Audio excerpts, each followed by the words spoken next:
A lot of people ask me if it's possible to sound like a native speaker if you weren't born in the US. They want to know how long it will take. That, of course, depends entirely upon the individual. Really focused pronunciation practice can yield great results. In this video, I'm going to go over 2 different ways to study English to perfect your pronunciation. All you need is the audio or video of a native speaker speaking.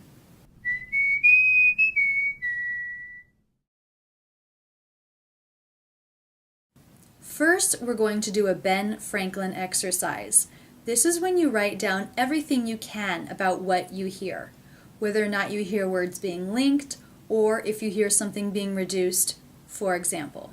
Now we'll do this together to help you get an idea of how to listen to and analyze what you hear. A lot of people ask me if it's possible to sound like a native speaker. A lot of people ask me.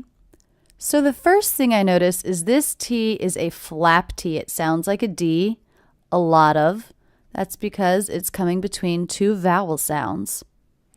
I also notice that I hear these 3 words as one unit. A lot of, with the stress happening on the middle word. A lot of. A lot of people ask me. I also notice that this word ends in a consonant. This word begins with a vowel. There's no punctuation in between. A lot of people ask, and I do hear that L as really linking to the beginning vowel sound. People ask. Another thing you'll want to note as you listen is any sounds that you know are difficult for you. For example, many of my students have problems integrating the ah sound into their speech. They know how to do it, but they just don't use it in speech. So I would definitely, if I was one of them, mark this ah vowel so that I'll be sure to note it. And then we'll hopefully begin to integrate ah into my speech when I see this word ask. A lot of people ask me. Let's keep going. A lot of people ask me if it's possible to sound like a native speaker. If it's possible to sound. If it's possible to sound. So I notice the stress here. Possible. First syllable is stress. To sound. I notice that has stress too. If it's possible to sound. The word to is definitely reduced to the schwa, so I may mark that, so I don't forget to reduce it. Possible to sound. If it's. Here's another case where one word ends in a consonant sound, the next word begins with a vowel sound. If it's, and I do definitely hear those connecting together. If it's possible to sound. A lot of people ask me if it's possible to sound like a native speaker. Like a native speaker? I notice my voice goes up at the end here. Speaker. That's because the sentence isn't over. The next word is if. I also notice the stress is big, small. Big, small. Big, small. Like a native speaker. Da da da da da da. Like a native speaker. Also, again here we have ending consonant sound, beginning vowel sound, like a. I hear the K linking to the schwa, like a. Like a native speaker. Native. I hear this T as a D. Because again, it's a T coming between 2 vowel sounds, will be a flap T, sounds like a D. Like a native speaker.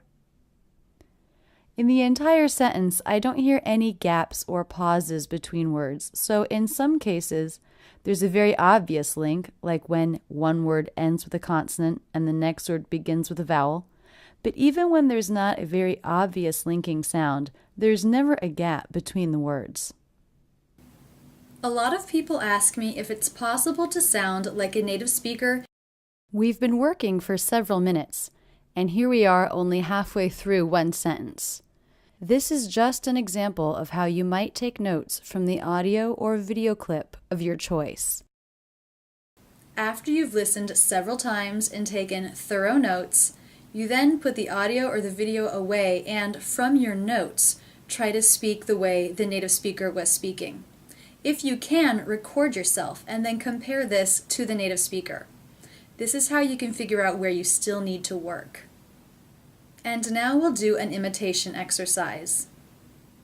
In this video, you don't look at the text. You're not concerned with the actual words, because you do already have ideas about how words should be pronounced. So in this exercise, you're just listening. And I loop things 3 times in an imitation exercise, so that you begin to think about the pitch changes and the musicality of the speech rather than the individual words themselves. Repeat it back exactly as you hear it, even if you're not sure of the individual words. It's okay, that's not what we're going for in this particular exercise. A lot of people ask me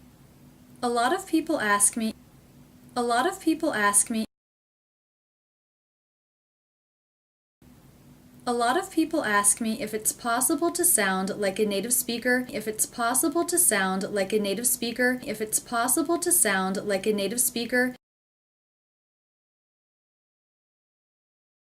if it's possible to sound like a native speaker if you weren't born in the US. If you weren't born in the US. If you weren't born in the US.